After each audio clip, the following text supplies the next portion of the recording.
document S 2025/748, the text of a draft resolution submitted by the United States of America.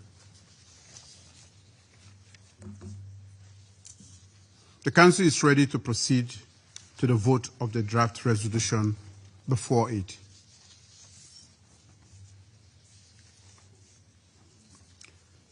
I now give the floor to those members of the Council who wish to make statements before the vote.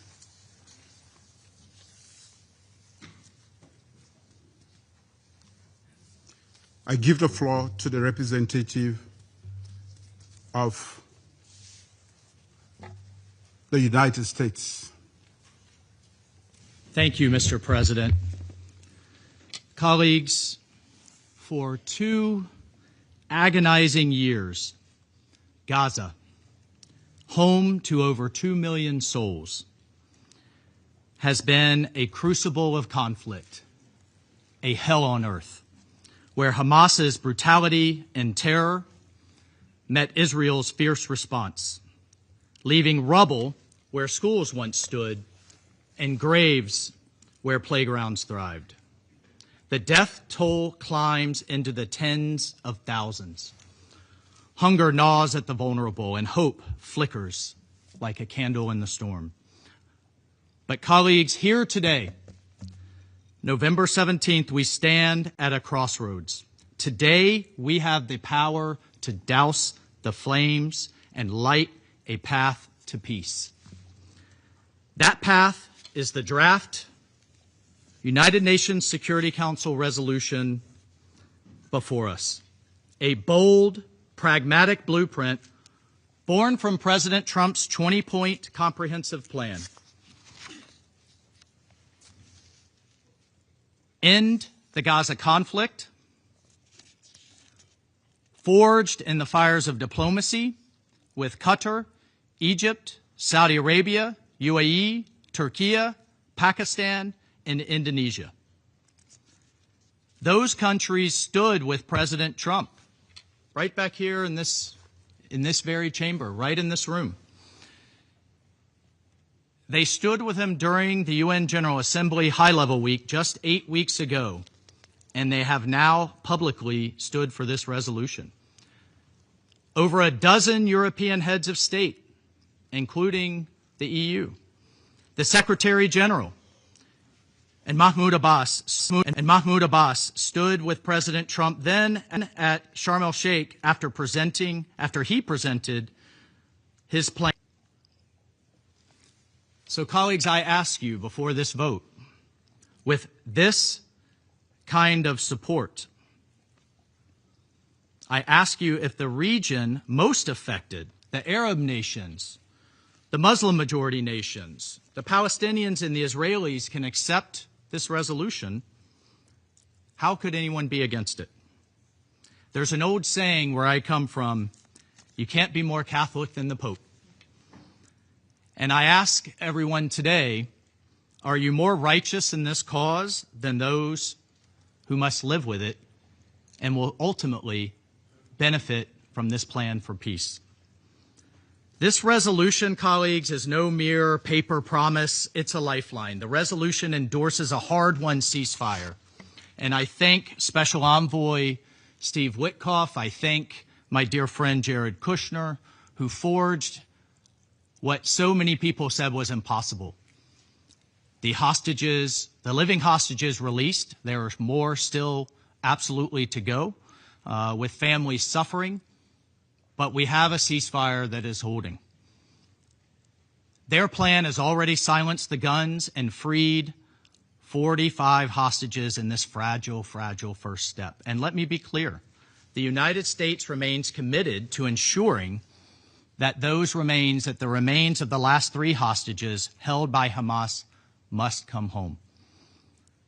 The resolution authorizes the International Stabilization Force, a strong coalition of peacekeepers, many from Muslim-majority nations like Indonesia, Azerbaijan, and others, to deploy under a unified command. These brave souls will secure Gaza's streets, They will oversee demilitarization, they will protect civilians, and they will escort aid through safe corridors, all while Israel phases out its presence and a vetted Palestinian police force takes on a new role.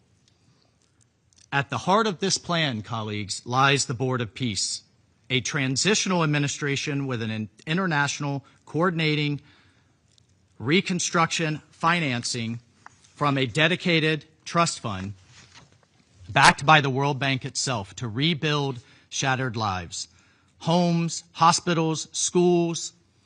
That's what we will see with this plan and this resolution, not talking points, but actual deliverables. And crucially, per the carefully negotiated language in the 20-point plan, this resolution charts a possible pathway for Palestinian self-determination after the Palestinian Authority has completed the necessary reforms, where rockets will give way to olive branches and there is a chance to agree on a political horizon. It dismantles Hamas's grip. It ensures Gaza rises free from terror's shadow, prosperous and secure. Now, colleagues, we hear critics whispering of challenges. Russia has had a counterdraft. We hear concerns over mandates, but colleagues, hesitation here is the true enemy. We've seen ceasefires crumble before. We cannot repeat the definition of insanity here by doing the same thing that was done before, and by returning to the same frameworks and same talking points that will doom us to repeat this horror all over again.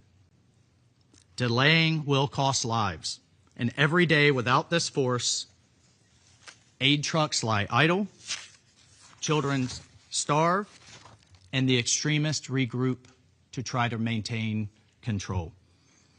So, colleagues, voting yes today isn't just endorsing a plan, it's affirming our shared humanity.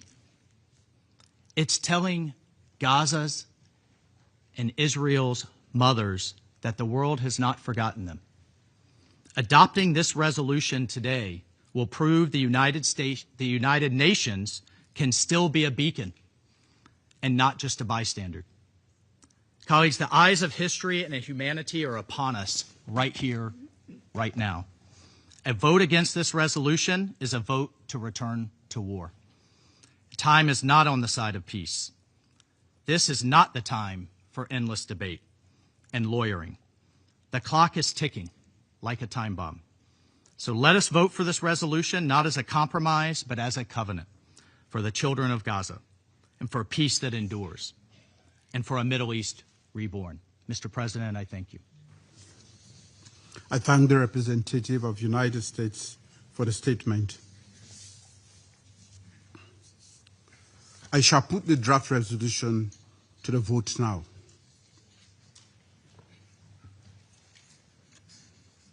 With those in favor of the draft resolution contained in document S/2025/748, please raise their hand.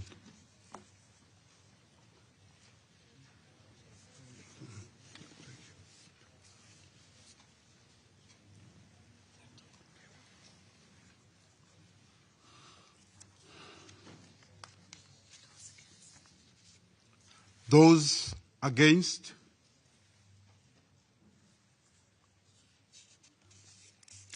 Abstentions?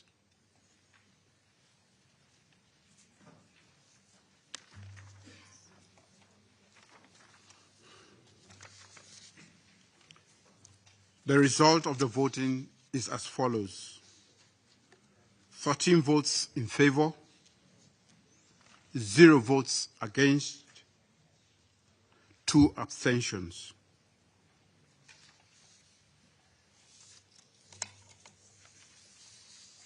The draft resolution has been adopted as Resolution 2803, 2025, or the draft resolution. Thank you. I now give the floor to those members of the Council who wish to make statements after the vote?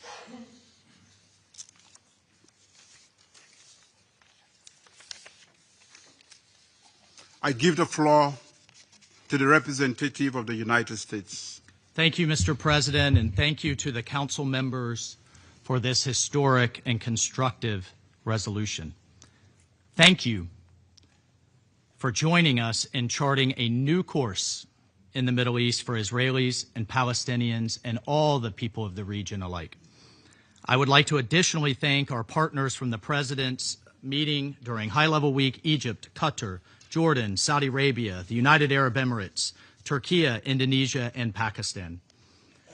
We have all bound together, recognizing the urgency of the situation and for swift adoption to deny Hamas any opportunity to reconstitute and to ensure that the people of Gaza can be fed.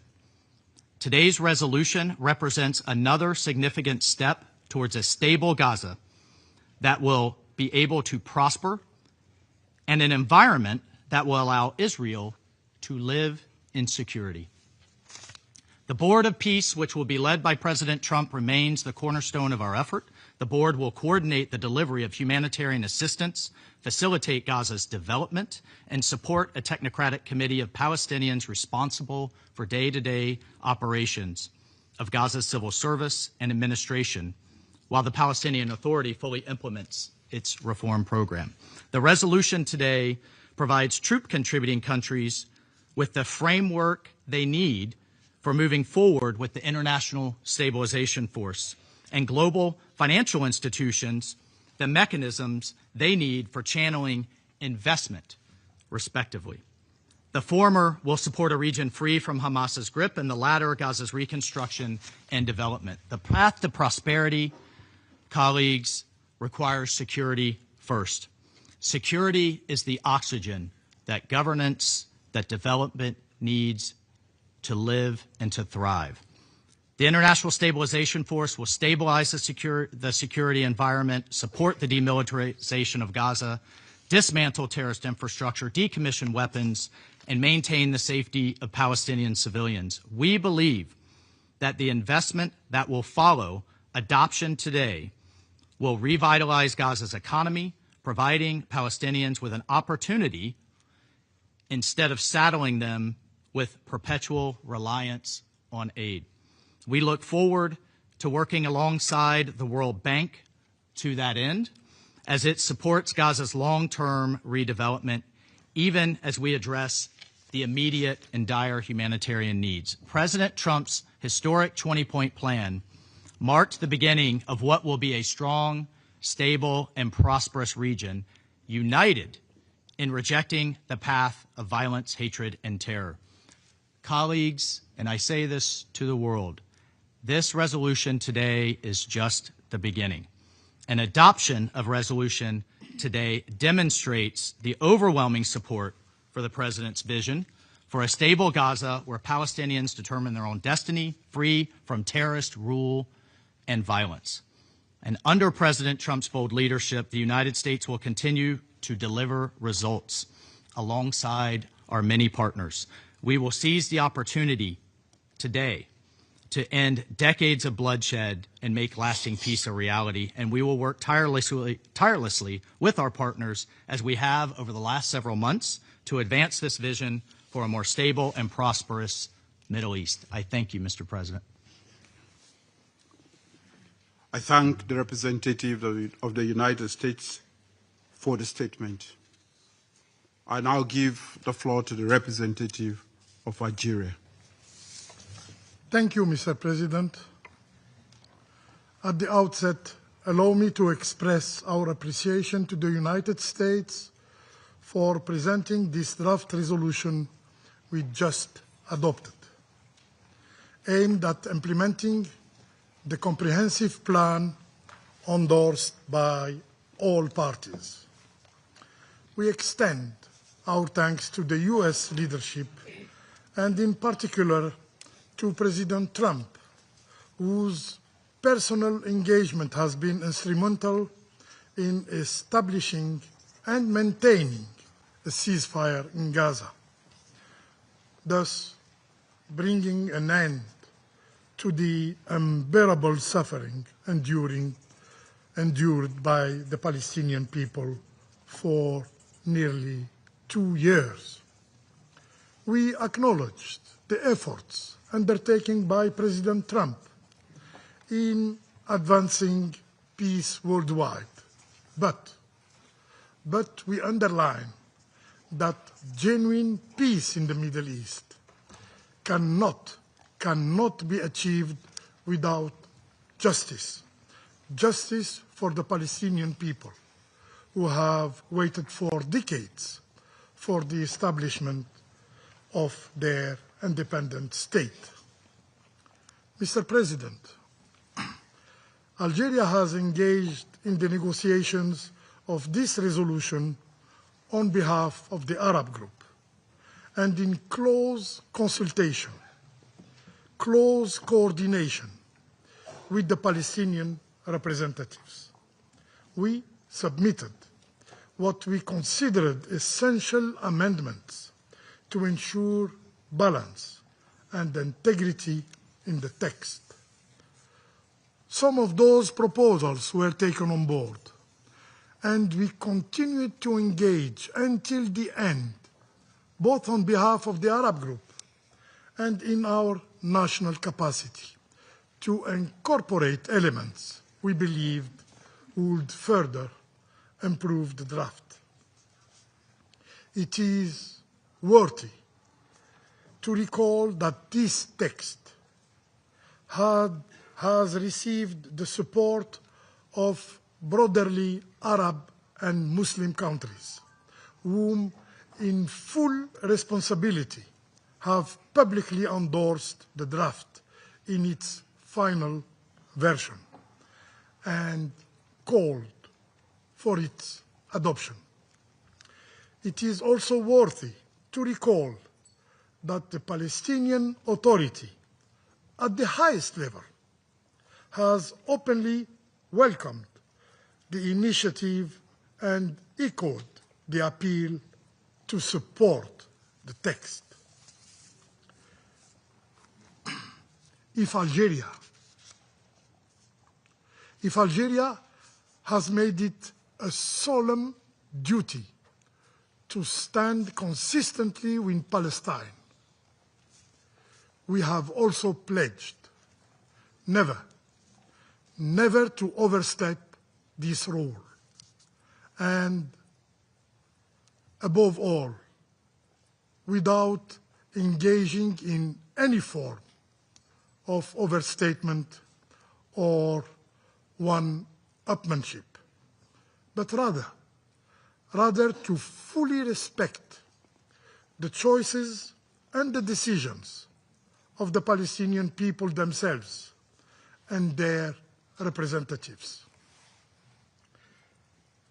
Mr. President, in light of these elements, Algeria has finally decided to vote in favor of this text, a text that we support its core objective, namely the maintenance of the ceasefire and the creation of conditions enabling the Palestinian people to exercise their inalienable rights to self-determination and statehood.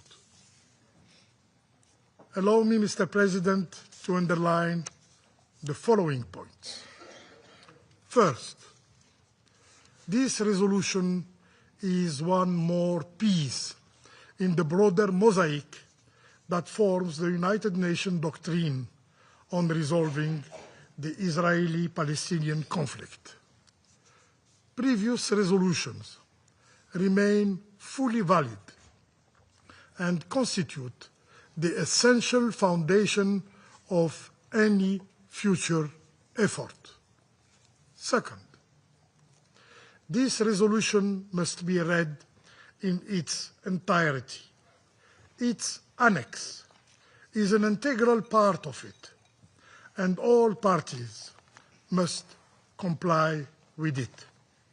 It clearly affirms no annexation, no occupation, no forced displacement.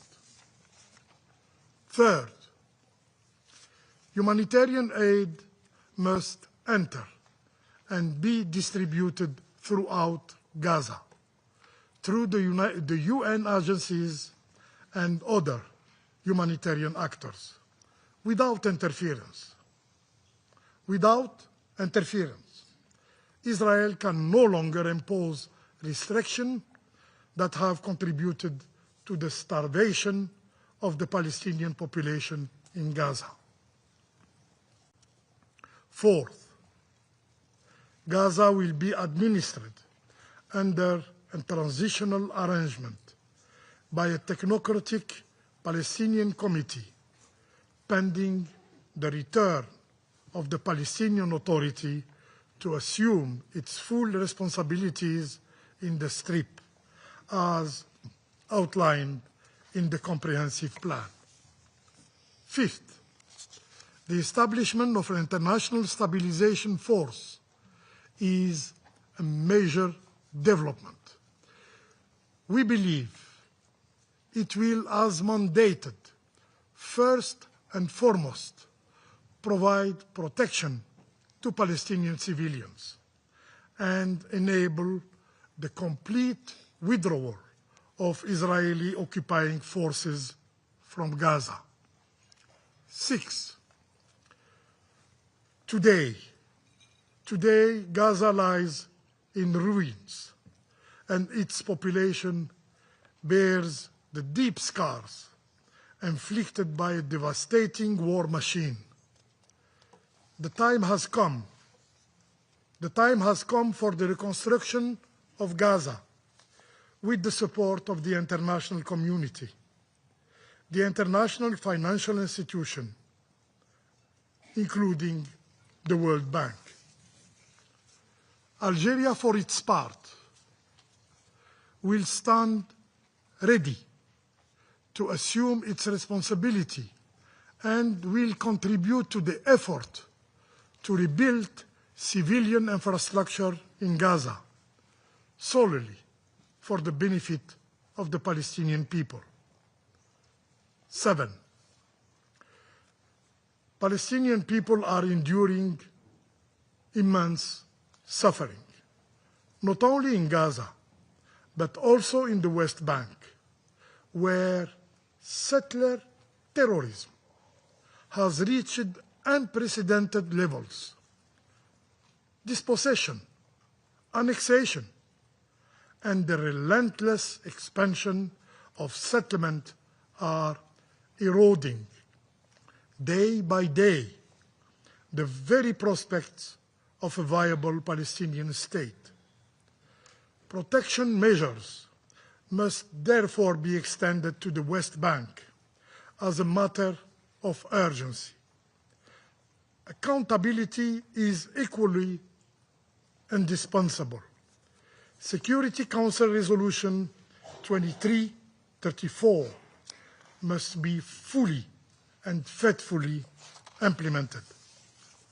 8, we hope that the implementation of this peace plan will open a genuine horizon for the Palestinian people to realize their inalienable right to self-determination and to statehood, one that brings together the Palestinian people of Gaza and of the West Bank, and finally puts an end to their suffering. The parameters of the solution are well known. They are clearly outlined in the New York declarations. What is now required is a collective, sincere, and decisive will of the international community to implement them. Mr. President, 2 days ago, the international community commemorated the 37th anniversary of the proclamation of the State of Palestine. That proclamation made on the 15th of November 1988 in Algiers still resonates with hope and dignity. Allow me to recall the words of late Yasser Arafat in the Palestinian Declaration of Independence. And I quote, "In its struggle to secure peace in a land that has always carried the names of love and peace, the State of Palestine calls upon the United Nations, entrusted with a special responsibility toward the Palestinian people and their homeland, and calls upon the peoples and nations of the world, especially those who cherish peace and freedom, to help them achieve their just aspirations and bring an end to their long tragedy. This requires providing them with protection and working decisively to end the Israeli occupation of the Palestinian territories. We hope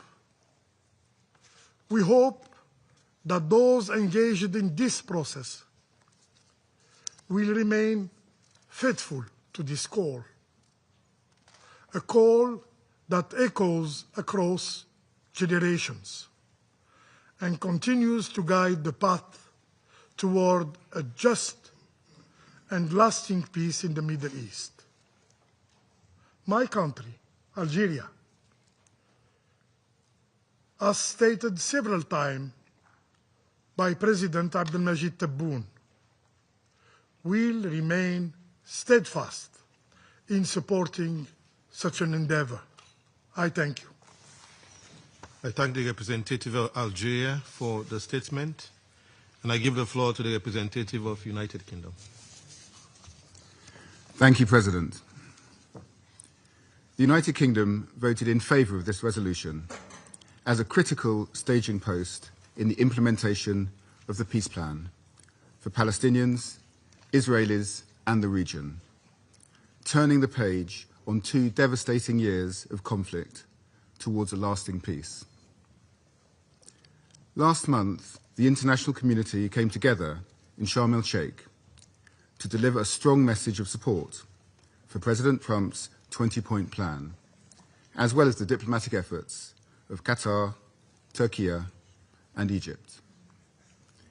This resolution takes that plan forward and has the support of Arab and Islamic countries, which has been welcomed by the Palestinian Authority.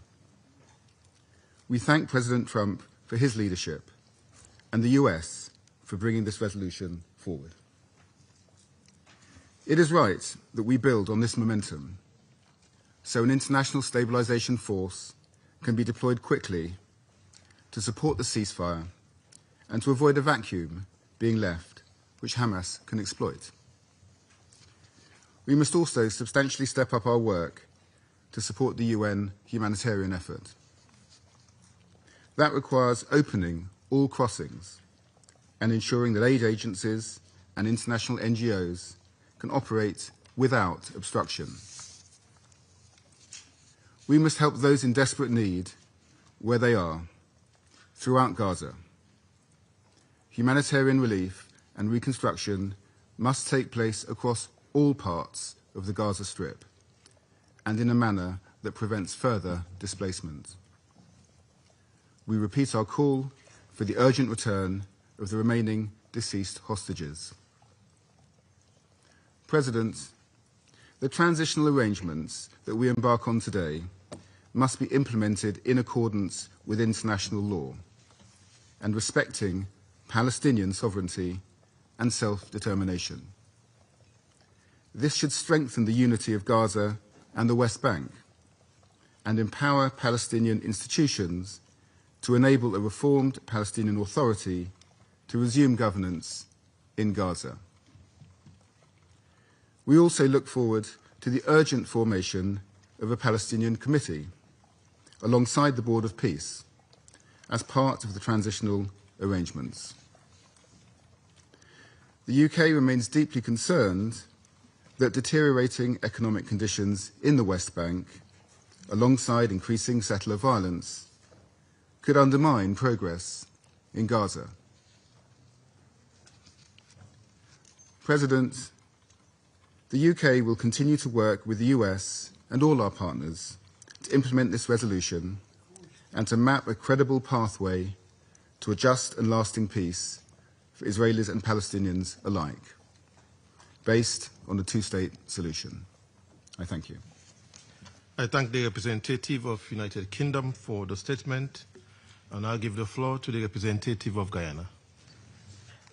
Mr. President, at the outset, Guyana recognizes and commends the efforts of Egypt, Qatar, Turkey, and the United States in brokering the ceasefire and hostage release deal between Israel and Hamas, following 2 years of a devastating war in Gaza, which claimed the lives of close to 70,000 persons and injured many more. That war was also a severe test for the entire region, with violence extending to several countries. Preserving the ceasefire deal is therefore critical for Palestinians, for Israelis, and for the stability of the entire region. Guyana therefore implores all parties to scrupulously abide by the commitments made and to refrain from all actions that undermine those commitments. Mr. President, Guyana voted for the resolution just considered, as beyond preserving the ceasefire, building on the ceasefire deal is also critical. Guyana acknowledges that the comprehensive plan to end the Gaza conflict seeks to go beyond the cessation of hostilities and to chart a clear path for the recovery and reconstruction of Gaza. In this regard, Guyana stresses that efforts to this end must be rooted in the two-state solution, which must remain the centerpiece of all peace efforts in Palestine.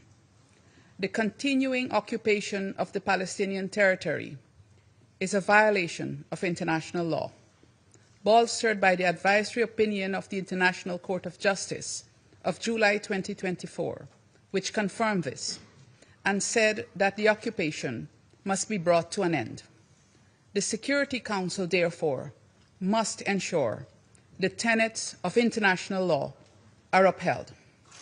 Mr. President, throughout the negotiation of the text, clarity regarding the role of the Palestinian Authority in the recovery and reconstruction of Gaza was important to my delegation. Guyana is of the firm view that the PA must have an integral role in these processes, and that role should not be subject to preconditions that are not measurable. We believe that this is also linked to retaining the centrality of the two-state solution as the only just, viable, and comprehensive solution to the Palestinian question. Operating from this premise will ensure that Palestinians exercise their right to self-determination. Further, the central role of the United Nations in the recovery and reconstruction process must be safeguarded. Mr. President, Guyana anticipates that with the adoption of this resolution, the implementation phase will prioritize identifying and building on the synergies between the comprehensive plan and other relevant frameworks, including the Arab Plan for the Early Recovery, Reconstruction and Development of Gaza, the New York Declaration, and all relevant UN resolutions on the question of Palestine. We urge that the interest of the Palestinian people remain paramount. I thank you. I thank the representative of Guyana for the statement. I now give the floor to the representative of Pakistan.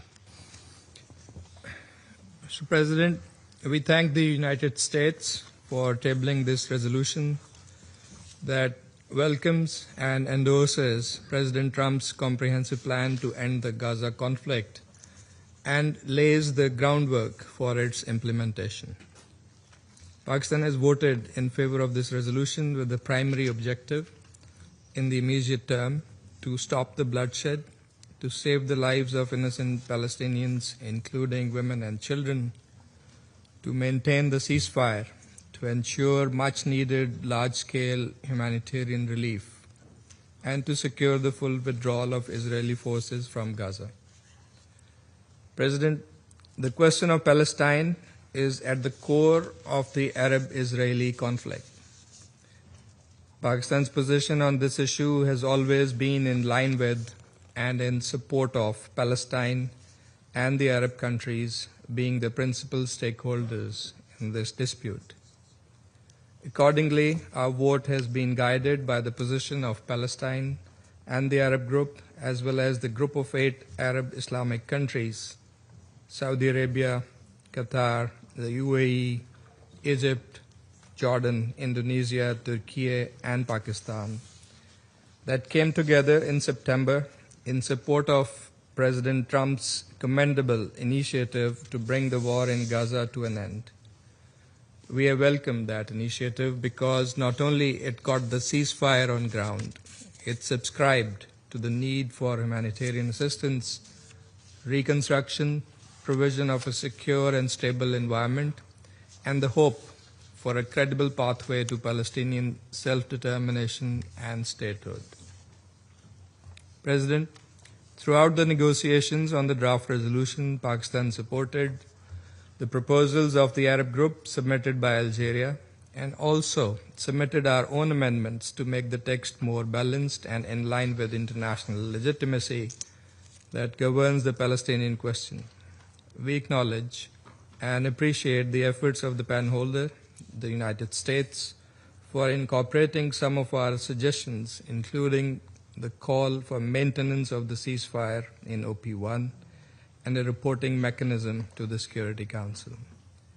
Some important suggestions, however, were not reflected, such as a clear political path to Palestinian self-determination and statehood, the central role of the Palestinian Authority in governance and reconstruction, and enhanced involvement of the UN, besides clarifications about the Board of Peace and the mandate of the International Stabilization Force. Those are all crucial aspects with a bearing on the success of this endeavor. We earnestly hope that further details in coming weeks will provide the much-needed clarity on these issues.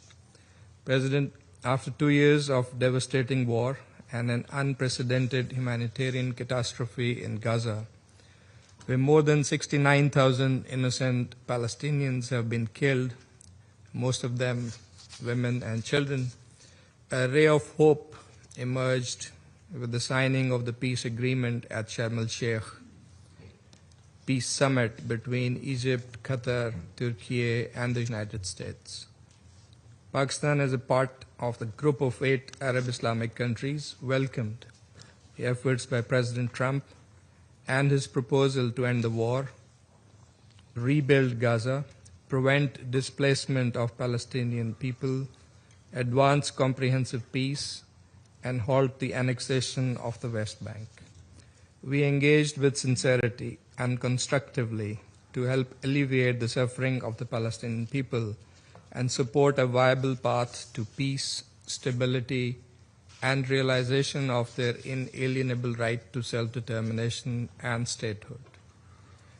Pakistan's consistent policy and every action pursuant to it is for a just and lasting resolution of the Palestinian question based on international legitimacy, Palestinian self-determination, and the establishment of a sovereign, independent, and contiguous state of Palestine based on pre-1967 borders with Al-Quds Al-Sharif as its capital.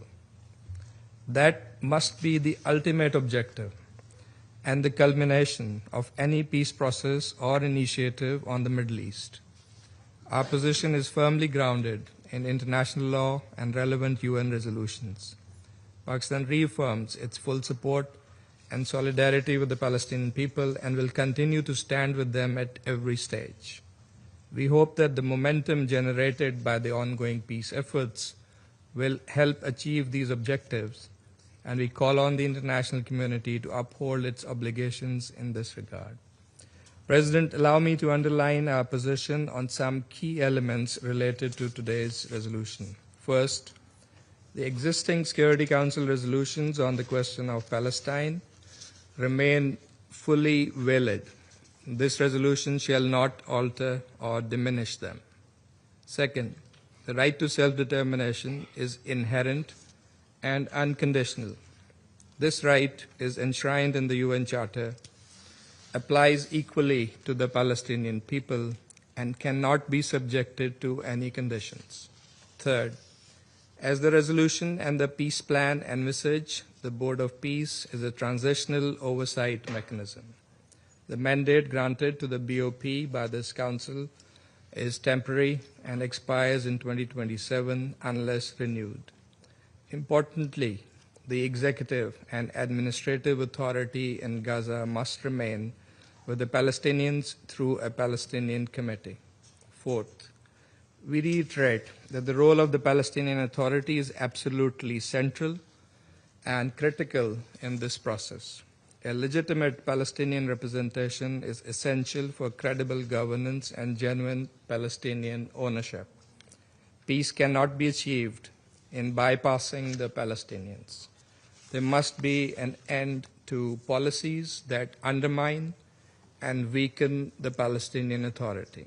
Fifth, the establishment of the temporary international stabilization force could truly be stabilizing if guided by a clear peacekeeping mandate consistent with UN norms. Disarmament should take place through an agreed political process negotiated under a unified Palestinian National Authority. It is also important that the ceasefire be fully respected by all sides. Unilateral violations of the ceasefire will threaten and thwart the entire process and must not be tolerated. Protection of the people of Gaza will be a key priority in the ISF mandate. Sixth, the reporting envisaged in the resolution constitutes a vital mechanism. It must be comprehensive and cover all aspects of implementation of the plan, including on the ISF mandate and activities. Seventh, Israeli troops must withdraw from Gaza, which is an essential requirement for restoring Palestinian sovereignty and securing durable peace. ISF mandate will only be effective once there is complete Israeli withdrawal. Eighth, there must be no annexation and no forced displacement under any circumstances.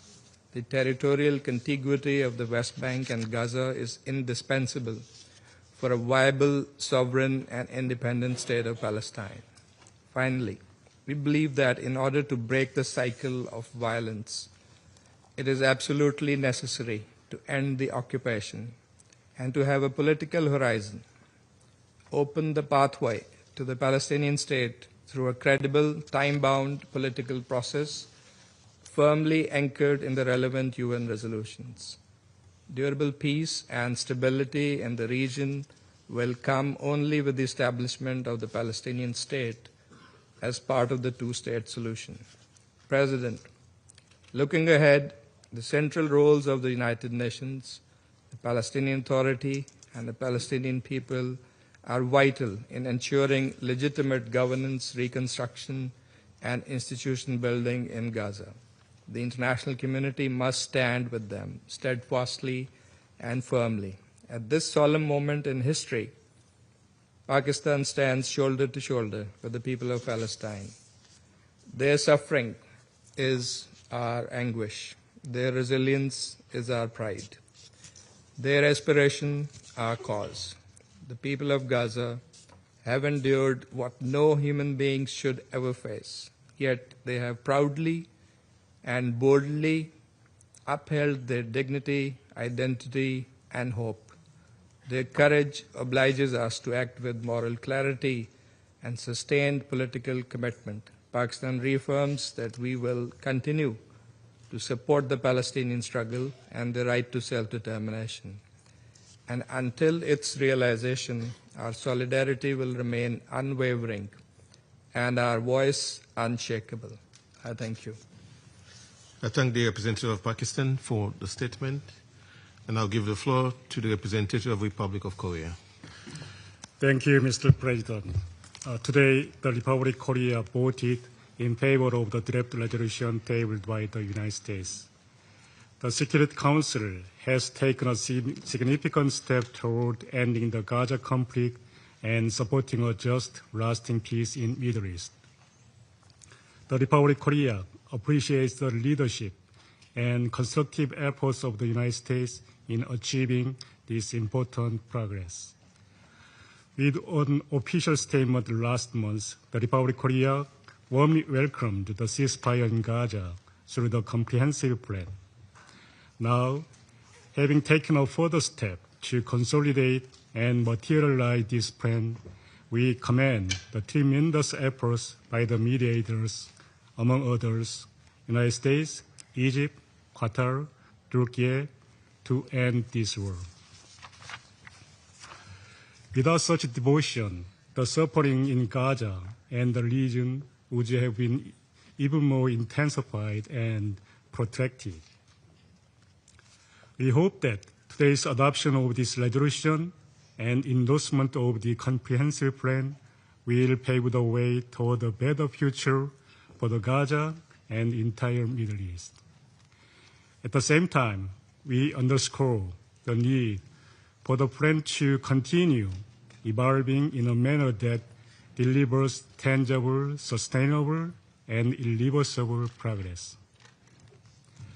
Mr. President, the resolution adopted today includes important elements.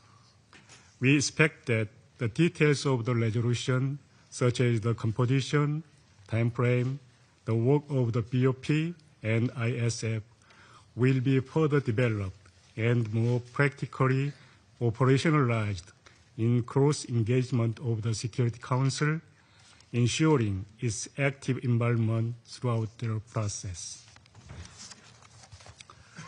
We all understand these elements are not complete.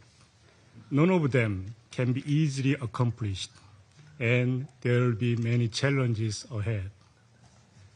Thus, today's adoption is not the end, but it marks a new beginning of our collective efforts to lay down the foundation for just, comprehensive, and lasting peace in the Middle East. The international community, including the Security Council, should stay engaged in supporting a pathway that can transform this hard-won opportunity into meaningful reality on the ground, again, with the Council's constructive engagement, including regular reporting to it. We also urge the parties to the conflict to strictly abide by the agreement and its spirit under this resolution. Mr. President, it must be duly noted that the Security Council has consistently championed the two-state solution as the sole viable path toward lasting peace in the region. My delegation believes that all efforts should ultimately serve the realization of the aspiration of Palestinians in both Gaza and West Bank, unified under the Palestinian Authority, as well as stability in the Middle East. The Republic of Korea, here and today, with honor, recommits to its constructive engagement to this end. We sincerely hope that, based on this adoption, genuine peace, dignity, prosperity can eventually be realized for all. I thank you. I thank the representative of the Republic of Korea for the statement, and I'll give the floor to the representative of Slovenia. Thank you, Mr. President. Slovenia voted for this resolution because it is the best way to secure that the current ceasefire leads to a permanent peace. We supported the resolution because of the strong support of the countries of the region and potential future troops contributing countries.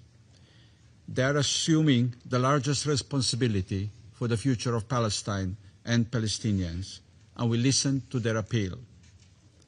We also voted yes, because through this resolution, the Security Council is assuming its rightful supervisory role for the implementation of the peace plan. Colleagues, for 2 years, Slovenia has consistently called for an end to the Gaza war. Our calls throughout the war have been for an immediate and unconditional ceasefire. 2 years is not immediate, and clearly it's conditional. Mr. President, we thank the United States for presenting this resolution and for the consultative process they steered, with a strong participation by the countries in the region. Their voices and the voice of the Palestine played an important role in guiding today's decision of the Council. Colleagues, Slovenia approached its work at the Council with a heavy sense of responsibility. Throughout our term, we consistently called for a strong role of the Council. Many times we mentioned historical responsibilities, and this resolution surely falls under this category.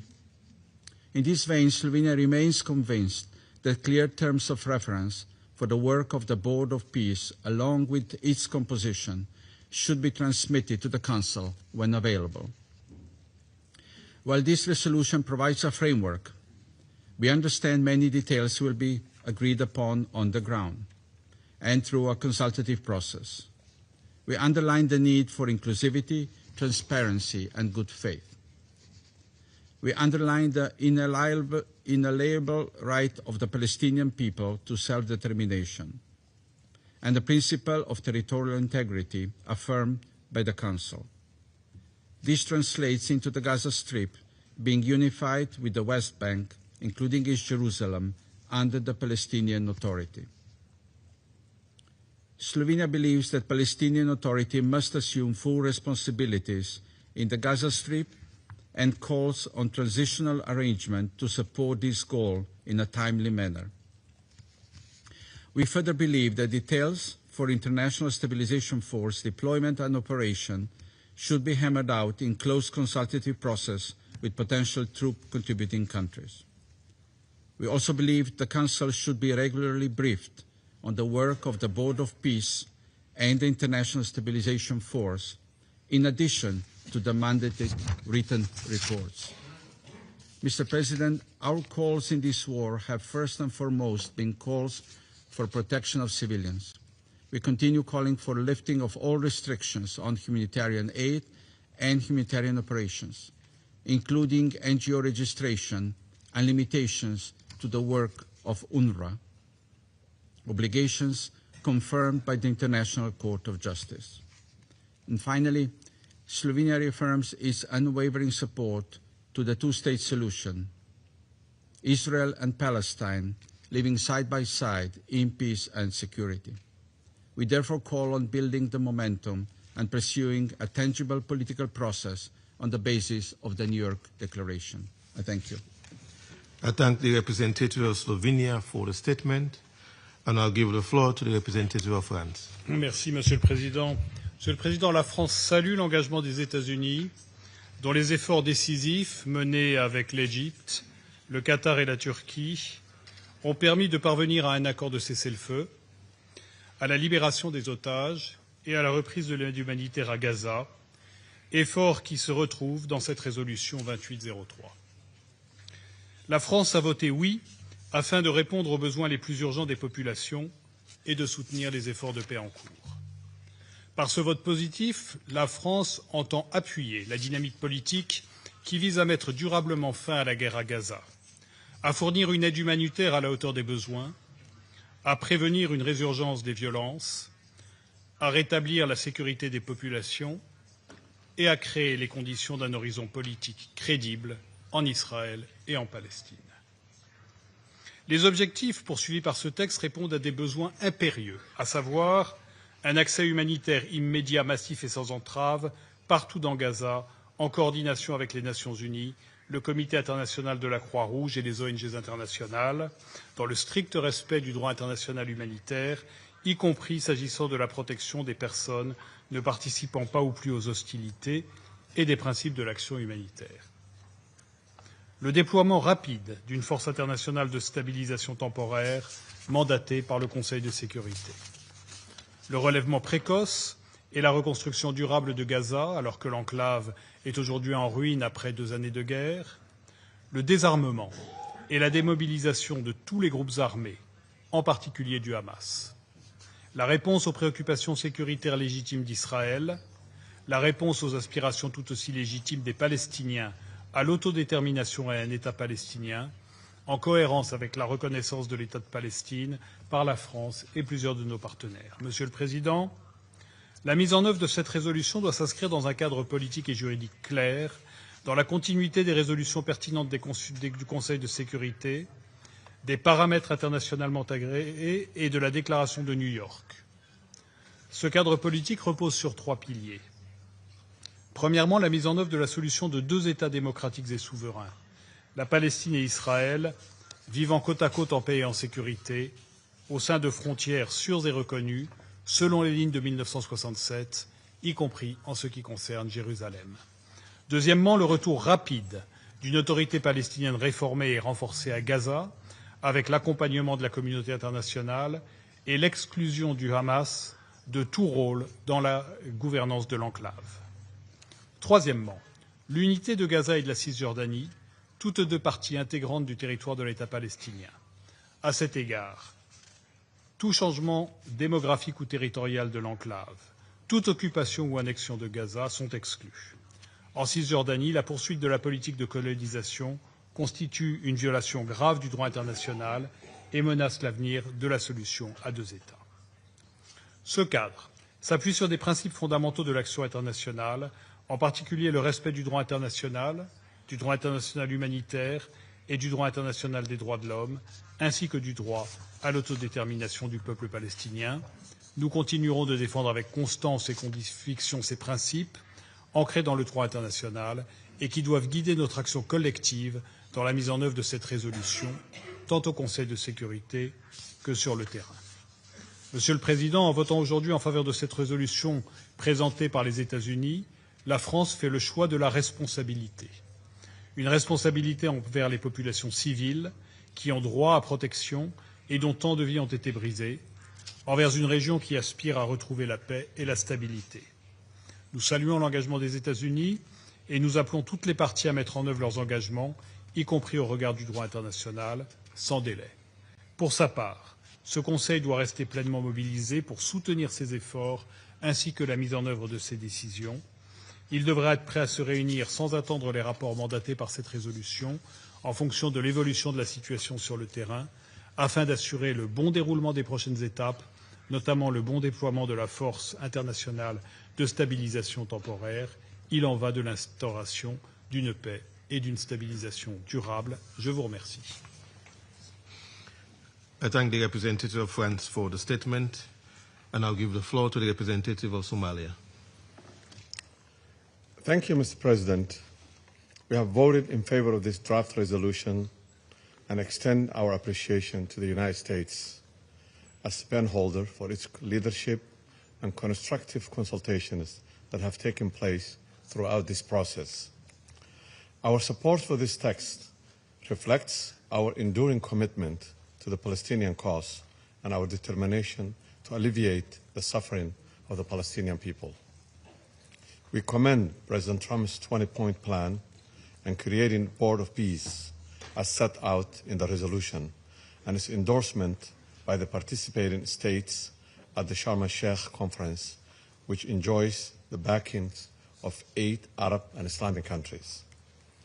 We regard the establishment of International Stabilization Force as an important step towards civilian protection and stabilization on the ground, as well as broader political efforts aimed at achieving a just and lasting peace. At the same time, we must register our serious concern regarding the absence of explicit reference to the two-state solution, which have been long exposed to be the only viable option for the peace between Israel and Palestine. We believe it's crucial and critical that the path toward a comprehensive peace explicitly reflects these established international parameters. We also note with concern the limited clarity in the text regarding the role of United Nations, humanitarian assistance, as well as the role of the Palestinian Authority in the governance arrangement toward the single, unified Palestinian state. A just and lasting peace can only be achieved by recognizing and upholding the two-state solution, which remains the foundation for a comprehensive resolution to the conflict. We are convinced these are central to any credible and sustainable solution. We reaffirm our solidarity with the Palestinian people and reiterate our steadfast support for the realization of an independent and a sovereign state of Palestine with Al-Quds al-Sharif as its capital in accordance with international law and relevant United Nations resolutions.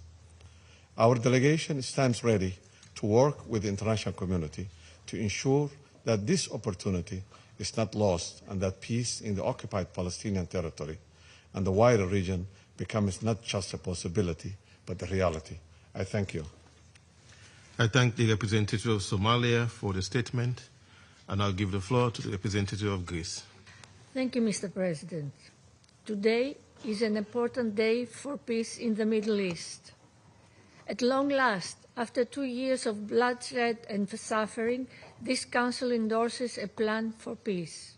The bloodshed triggered by Hamas terrorist attacks of October 7, 2023, can finally come to an end. We were all greatly relieved that all living hostages were released and returned to their homes after 2 years of Hamas captivity. This outcome comes thanks to the diplomatic leadership demonstrated by the U.S. and its unwavering commitment towards a diplomatic solution. Mr. President, history will take note of our collective decision here today. Since Greece first took up its position in the Security Council, we have been consistent in our calls for a ceasefire, for the safe and unhindered delivery of humanitarian aid at scale, and for the reinvigoration of the political process. The resolution just adopted lays the foundation for delivering on all the above. It prepares a path for a political process leading to the realization of the two-state solution where Israelis and Palestinians can live side by side in peace and security.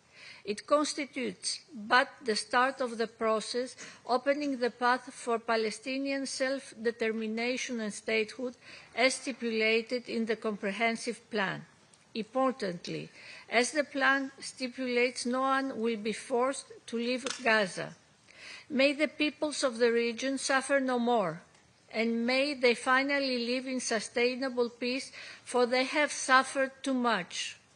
Gaza's reconstruction and development is now also visible on the horizon. An empowered and reformed Palestinian Authority should return to the Strip as soon as possible and be in a position to exert effective control over Gaza and the West Bank. Greece, along with its European, Arab and other partners, will spare no efforts to support the reform process of the PA. Hamas will have no role in any form in the governance of Gaza. May its terror never again be unleashed upon the Israeli people or undermine peace in the whole region. The now mandated International Stabilization Force must work with Egypt and Israel and see to the effective training of the vetted Palestinian police force to be able to secure border areas, stabilize the security environment in Gaza, and protect civilians. A long-time friend of Israelis and Palestinians, Greece will study the modalities of the ISF as they unfold. In this regard, we are willing to play an active role and we stand ready to contribute to Gaza's reconstruction and stabilization efforts. Mr. President, peace in the Middle East is a conceivable, achievable outcome, one which could lead to a more prosperous, safe, and more interconnected Middle East. This resolution endorses the plan to end the Gaza conflict and lays the framework to achieve enduring peace, security, and prosperity. The path before us is laid out. All parties must now tread it courageously, because peace lies at its end. It is a path worth treading. I thank you. I thank the representative of Greece for the statement, and I'll give the floor to the representative of Denmark. Thank you, Mr. President. After 2 years of brutal conflict in Gaza, the guns were finally silenced as the ceasefire entered into force on October 10th, a long-awaited pause that offers renewed hope after immense suffering and hardship. Our hope is that Israelis and Palestinians alike can now finally begin recovering from the horrors of war and the devastation it has caused. Denmark voted in favor of this resolution in support of President Trump's comprehensive plan to end the Gaza conflict. We extend our sincere appreciation to the United States, Qatar, Egypt, and Turkey for their relentless efforts to secure an agreement on a ceasefire and the first phase of the plan under extremely difficult circumstances. This plan represents our best opportunity to bring about lasting peace in the Middle East. A peace in which civilians in Gaza can live in dignity and safety. A peace in which Palestinians can shape their own future and where Gaza is reunited with the West Bank under a reformed Palestinian Authority as part of a two-state solution. A peace in which Israel is secure from terrorism and Palestinians and Israelis live side by side in stability, coexistence, and mutual security. Mr. President, bringing the Gaza peace plan to the Council was a welcome decision, and we thank the United States for their engaged approach during the negotiations. Throughout the negotiations, Denmark has worked consistently and constructively to arrive at the best conditions for this peace to be sustainable, just, and all-encompassing. In this regard, we would have liked to see greater clarity on the role and composition of the Board of Peace and the International Stabilization Force in the resolution. Going forward, it will be essential to ensure that the implementation of the resolution takes place in full compliance with international law and the mandate given today, and in accordance with the Palestinian right to self-determination as we have consistently raised during negotiations. It will be important for the Council to follow up on this mandate, and we welcome the reporting obligation of the Board of Peace to the Council. It remains key to ensure unhindered access for humanitarian aid to Gaza, which should be delivered in accordance with international humanitarian law and in line with the humanitarian principles by the UN-led humanitarian system, which is best placed to undertake this monumental task. In this spirit, we believe that the resolution lays out a credible path towards peace that the region urgently needs. The region has voiced its full support, and Denmark has listened. Mr. President, today, Denmark has voted with hope and with humility, but also with a sense of optimism. We hope that this resolution will mark the first step towards a future in which peace is no longer negotiated in this chamber, but lived day by day in two states, in a region that can finally fulfill the potential that has been hindered by war for far too long. I thank you. I thank the representative of Denmark for the statement, and I'll give the floor to the representative of Panama. Muchas gracias, señor presidente. Panamá reconoce el liderazgo de Estados Unidos y agradece los esfuerzos diplomáticos que ha desplegado al proponer y coordinar el texto de la resolución que hoy ha sido aprobada por este Consejo, y endosa el plan para la terminación del conflicto y lograr la paz esbozado por el presidente Donald Trump, que consta como anexo a la resolución y forma parte integral de la misma.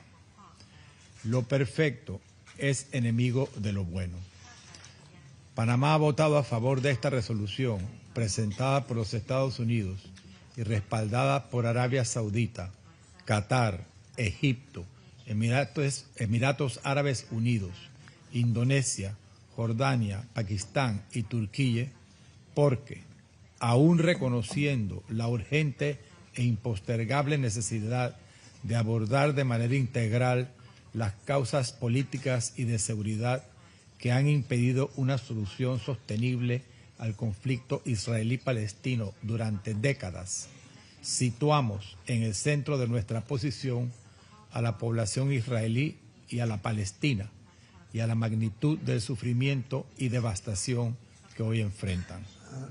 La guerra de los últimos 2 años, desatada tras los ataques brutales perpetrados por Hamas el 7 de octubre de 2023, los cuales Panamá ha condenado de manera reiterada, ha ocasionado la trágica realidad que vive Gaza hoy.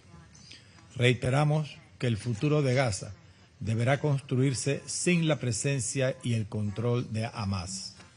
La actual situación en el terreno demanda una respuesta urgente que priorice la seguridad, la integración y la protección de la población civil gazatí e israelí.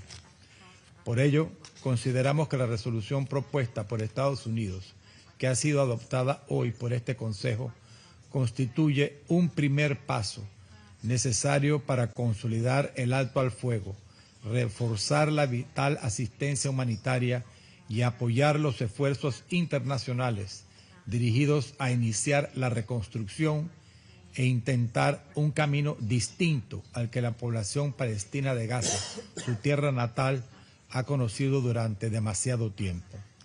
De igual manera, reconocemos y reiteramos nuestro respaldo al trabajo indispensable que realizan las agencias de las Naciones Unidas en la protección y asistencia de la población civil, incluso en las condiciones más difíciles, y subrayamos la importancia de garantizar su acceso, seguridad y capacidad operativa en el territorio palestino.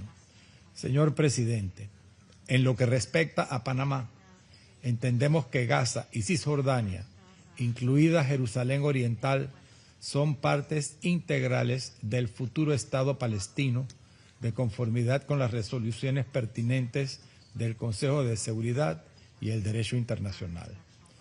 Por ello, reiteramos que la única vía sostenible pasa por una solución que permita a los pueblos de Israel y Palestina vivir lado a lado en 2 estados en paz, seguridad y dignidad para ambos, dentro de fronteras mutuamente reconocidas y plenamente respetadas.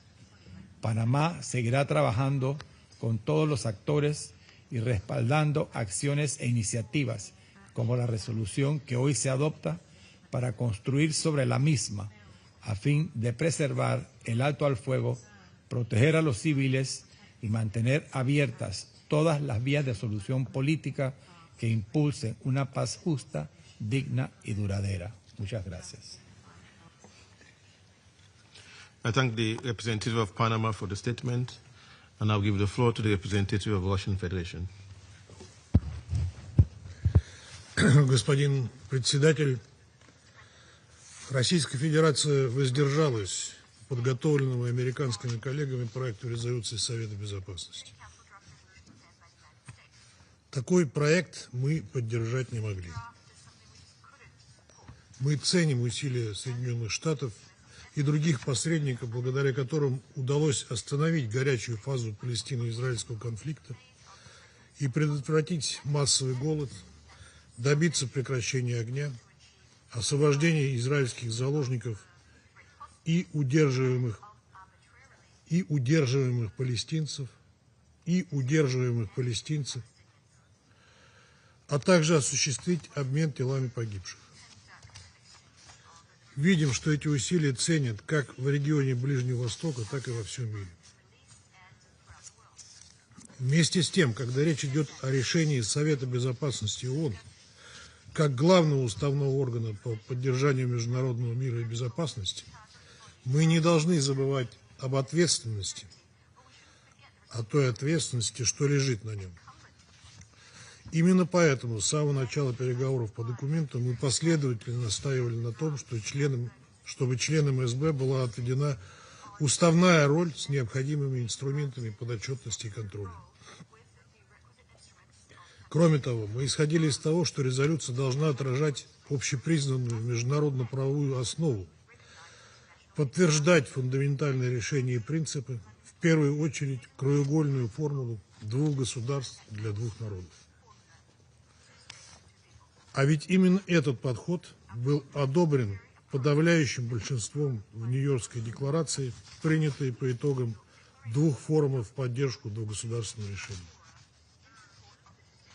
Коллеги, это вопрос не теоретического, а практического характера, сохраняющий свою особую актуальность на фоне публичных, недвусмысленных заявлений, доносящихся из высших эшелонов власти Израиля о недопустимости создания палестинского государства. К сожалению, этих ключевых элементов в американском проекте нет, как и нет какой-либо ясности по поводу сроков передачи ПНА контроля над Газой, а также определенности вокруг Совета мира и международных стабилизационных сил, которые, судя по тексту принятой сегодня Советом резолюции, смогут действовать абсолютно автономно, невзирая на позицию и мнение Рамаллы.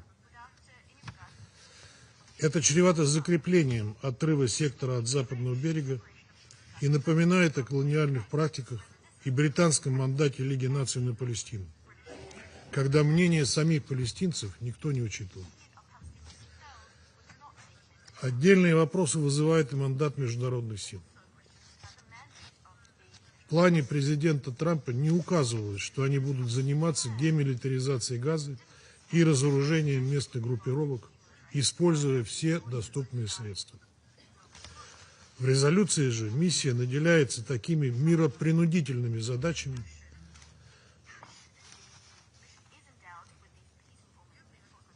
что может превратить ее в сторону конфликта и вывести за рамки миротворчества.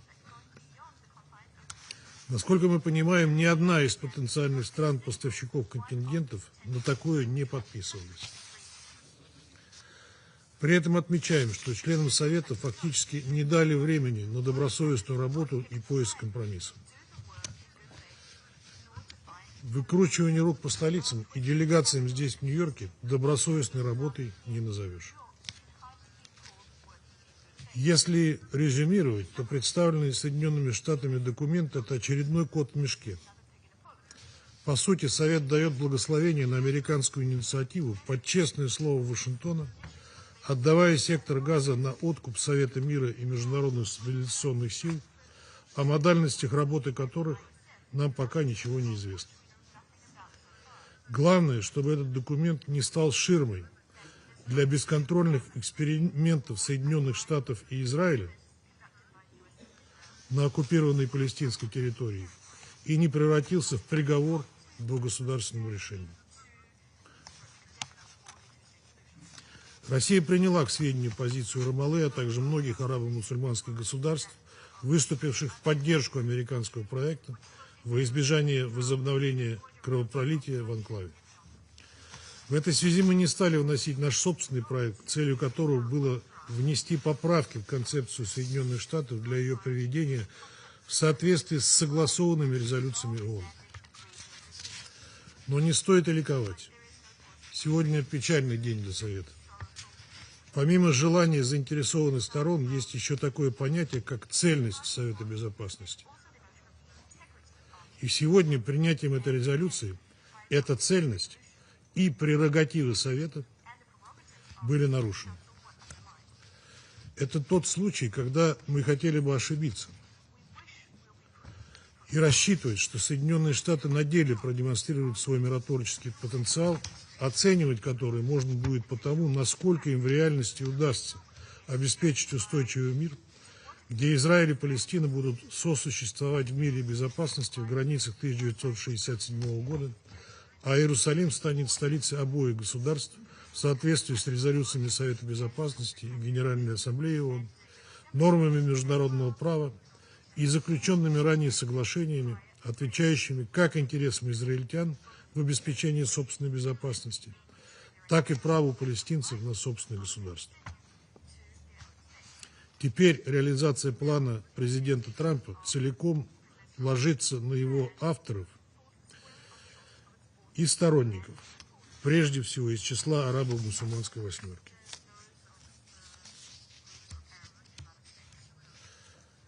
Арабо-мусульманской восьмерки. К сожалению, у нас есть печальный опыт, когда продавленные Соединенными Штатами решения по палестино-израильскому конфликту приводили к обратному от задуманного результата. Не говорите потом, что мы вас не предупреждали. I thank the representative of Russian Federation for the statement. I give the floor to the representative of China. 谢谢主席。加沙经受了2年战火摧残，已是满目疮痍，百废待兴。200多万民众依然在物资短缺、流离失所中挣扎。中方支持安理会采取一切必要行动，推动实现持久停火，缓解人道灾难，开启战后重建，让加沙民众重怀和平与发展的希望。但令人遗憾的是，刚刚表决的这份决议草案在诸多方面存在缺陷，令人深感担忧。首先，决议草案在许多至关重要的问题上模糊不清。执笔国要求安理会授权成立和平委员会和国际稳定部队，并在加沙战后治理中发挥关键作用，理应就其结构组成、职权范围、参与标准等一系列问题作出详细说明。这是安理会进行严肃讨论的必要基础。然而，决议草案在这些重大问题上轻描淡写，一笔带过。安理会成员反复要求执笔国提供更多信息，却始终未能得到任何回应。其次，决议草案没有体现8人制8这一根本原则。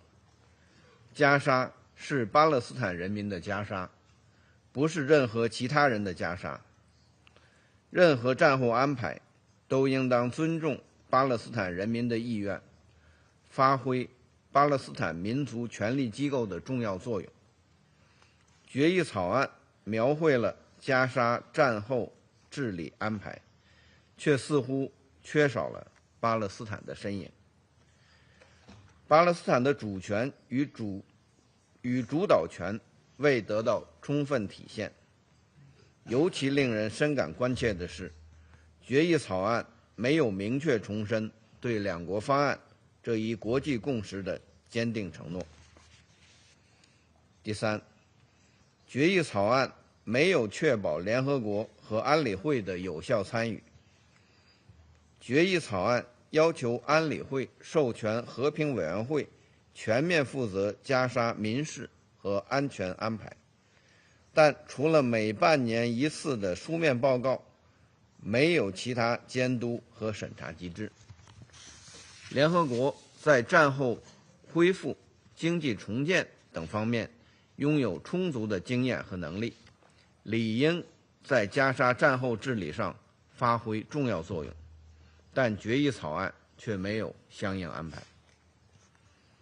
第四，决议草案并不是安理会成员充分协商的结果。执笔国提出决议草案不到2周时间，就匆匆要求安理会做出事关加沙前途命运的重要决定。安理会成员负责任地参与了磋商，提出了许多建设性的问题和意见，但绝大多数没有得到采纳。在各方仍存重大关切和严重分歧的情况下，执笔国强行推动安理会就决议草案采取行动。我们对这种不尊重安理会成员、损害安理会团结的做法深感失望。主席，尽管决议草案存在上述诸多问题，尽管中方对决议草案存在重大关切，但考虑到加沙脆弱和严峻的局势，考虑到维持停火的必要性，考虑到地区、国家和巴勒斯坦的表态，中方对决议草案投了弃权票。同时必须指出，我们的关切和担忧依然存在。安理会必须对加沙局势和巴勒斯坦问题保持密切关注。巴勒斯坦问题是中东问题的核心，关乎国际公平正义。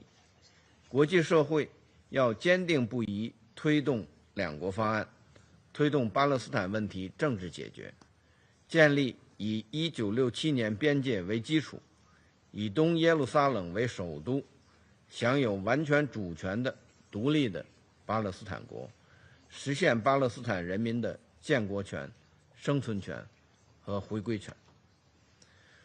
中方始终坚定支持巴勒斯坦人民恢复民族合法权利的正义事业，愿同国际社会一道，为实现巴勒斯坦问题全面、公正、持久解决做出不懈努力。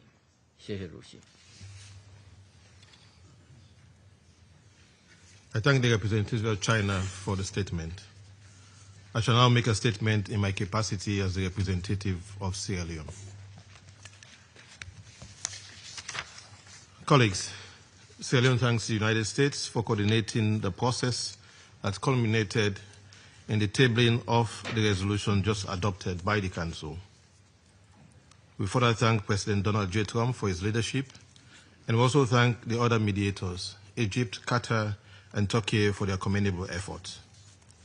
Sierra Leone voted in favor of Resolution 2803.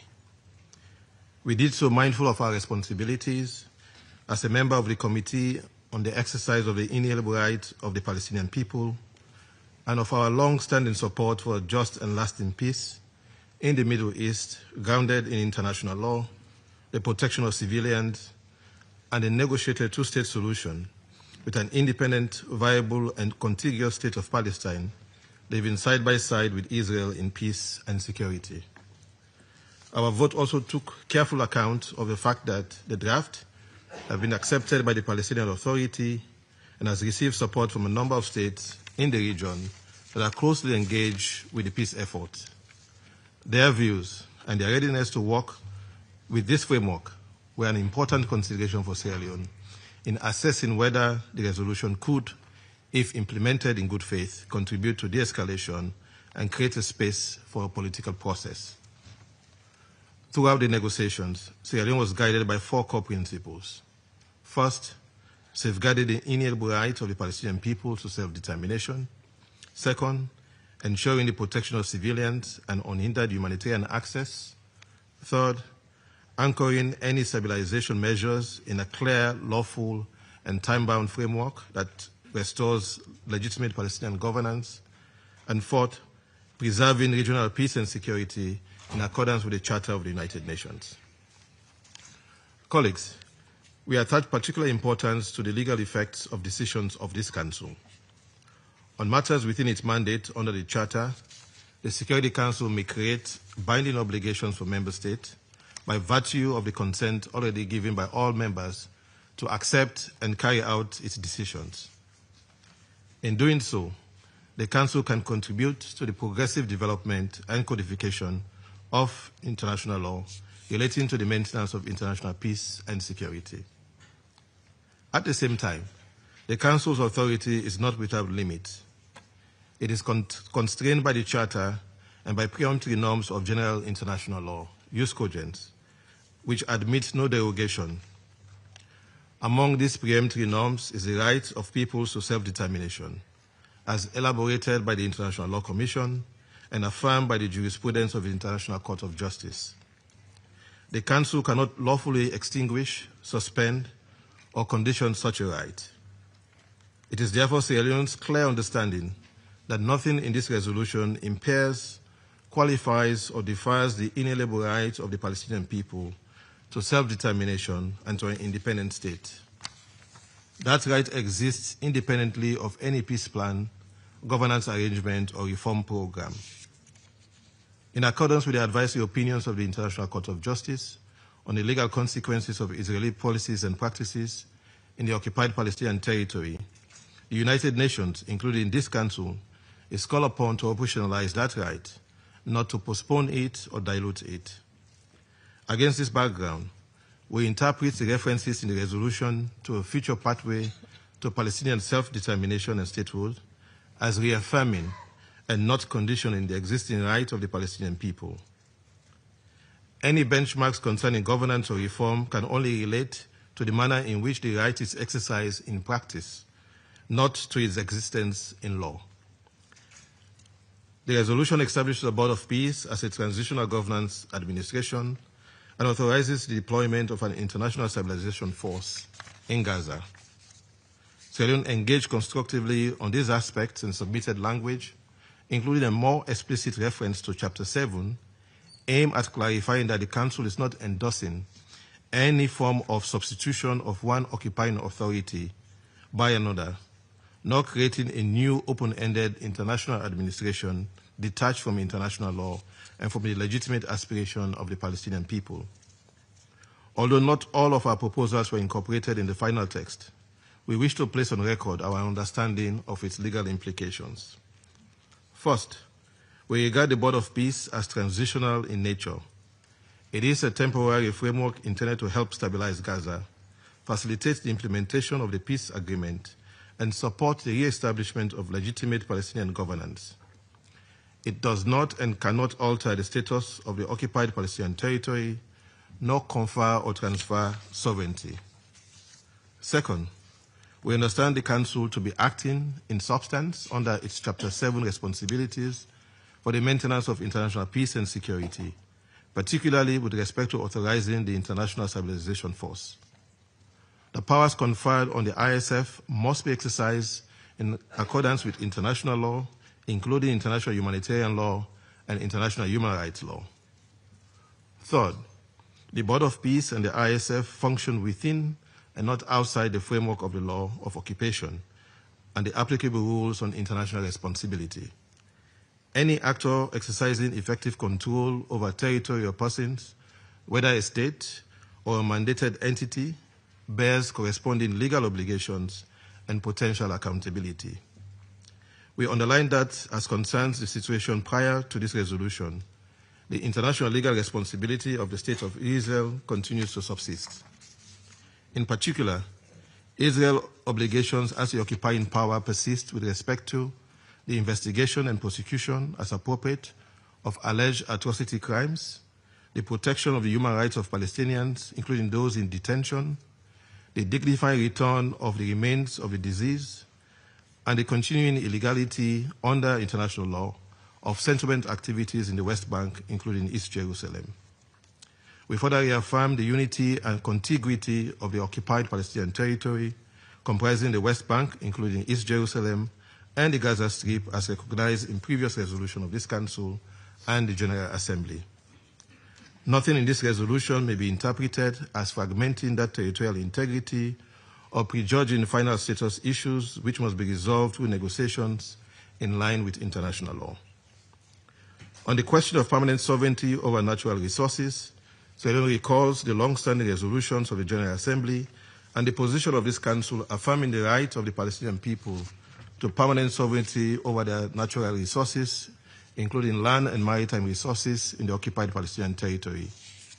We regret our proposed language explicitly reaffirming this right was not retained in the final text. We therefore place on record that we understand that right to remain fully applicable and unimpaired. Colleagues, our vote in favor reflects a careful, considered balance. The resolution is not without shortcomings, and it does not fully reflect all Sierra Leone's preferences and proposals.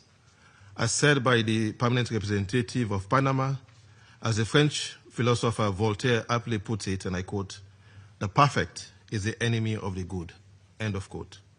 However, taken as a whole, and bearing in mind its acceptance by the Palestinian Authority and the support expressed by key states in the region, we are of the view that the resolution contains elements, if implemented in good faith and in full conformity with international law, can help consolidate the ceasefire, strengthen the peace agreement, improve humanitarian access, and create conditions for early recovery and reconstruction in Gaza, while contributing to regional stability. Our support is therefore accompanied by clear expectations that the ceasefire will be respected and strengthened, that civilians, wherever they are, will be protected in accordance with international humanitarian law, that all parties will implement the peace agreement in good faith and in a spirit of compromise, that a transitional arrangement will lead within a defined time frame to unified, legitimate Palestinian governance over occupied Palestinian territory, and that credible, irreversible steps be taken towards a just, comprehensive, and lasting political settlement based on the two-state solution and the full realization of the rights of the Palestinian people to self-determination. Sierra Leone will continue to support all genuine efforts within and outside the Council to end the current cycle of violence and to advance a just peace that delivers security and dignity for both Palestinians and Israelis in line with international law and the purposes and principles of the United Nations. I thank you.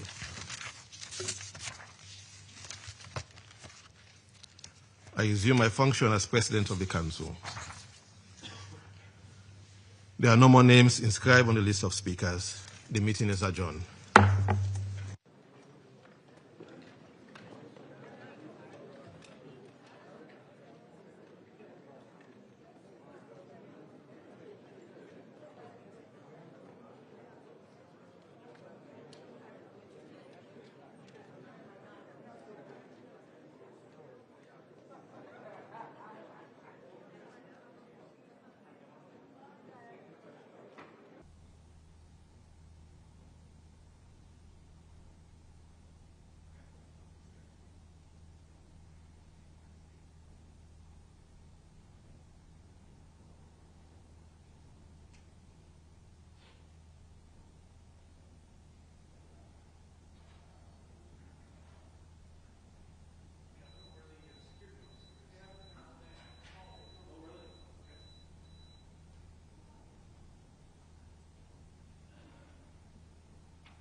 Well, good evening, everyone.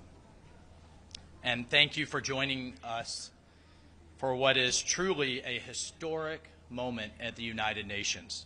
Today marks a turning point, not just for Gaza, not just for the Middle East, but for what international cooperation under President Trump's leadership can achieve when we choose diplomacy over destruction, when we choose stability over suffering, and peace over perpetual conflict. Today, the United Nations proved it can be great again. The United Nations today proved it can be a beacon for peace, not just a bystander. The United Nations Security Council has just adopted the United States-sponsored resolution on Gaza that does something we haven't seen in generations. It provides a real, actionable pathway to lasting peace for Palestinians and Israelis. And I would encourage everyone around the world, and I would certainly encourage the media, to read the entire resolution. Read the whole thing. It is truly a victory for everyone who believes in a future where the Palestinian people can determine their own destiny and where they can have a future free of the grip of Hamas terrorists. This is what the United Nations was created to do, to make pathways for real, tangible, and actionable peace. So let me be clear. This resolution and the progress it represents would not have been possible without President Trump's bold leadership and his vision. Folks, just weeks ago, literally just weeks ago, the Middle East was mired in conflict. Hostages remained in tunnels in captivity. Palestinians in Gaza suffered in a hell on earth as the war raged on.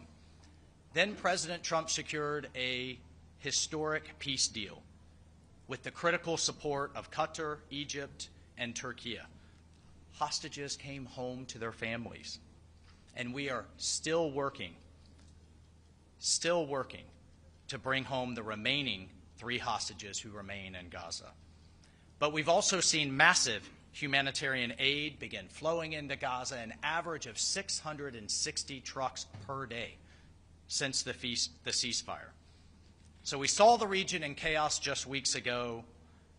It took its first real step towards peace, and today the United Nations solidified that into international law. Today the Security Council built on that foundation. And I want to thank our partners and allies on the Council for their support, who stood with us in this moment, but particularly the support from our regional partners, from our Arab partners and the Muslim majority countries. It has been absolutely indispensable. I can't overemphasize it. The United States, Qatar, Egypt, the United Arab Emirates, the Kingdom of Saudi Arabia, Indonesia, Pakistan, Jordan, and Turkey stood together in support of this resolution and President Trump's plan. Then you had the endorsement from the gathering at Sharm el-Sheikh, where over 20 countries, over a dozen from Europe, including the European Union, supported this comprehensive approach and demonstrated that the region is ready for change. Folks, the region is tired of the same old talking points, the same old solutions that have never worked. The region is ready to break the cycle of violence. And what we saw here is once the Arabs, the Muslim majority nations, the Palestinian Authority, and Israel indicated that we could move forward with the plan laid forth in this resolution, we then turned to the Council and said, how could you stand against it? So what does the resolution actually do? I just want to take a moment to lay out a couple of key points. First, the Security Council has endorsed President Trump's historic 20-point comprehensive plan to end the Gaza conflict. It welcomes the establishment of the Board of Peace as a transitional administration for Gaza that will oversee and support a technocratic, apolitical Palestinian committee responsible for day-to-day government services. It underscores the critical importance of humanitarian assistance for the people of Gaza, and it authorizes an international stabilization force to stabilize the security environment in Gaza by ensuring the process of demilitarizing the Gaza Strip, including the destruction and prevention of rebuilding the military, terror, and offensive infrastructure. It also decommissions, it ensures the decommissioning from Hamas and its partners. All of this will allow for a Gaza Strip that is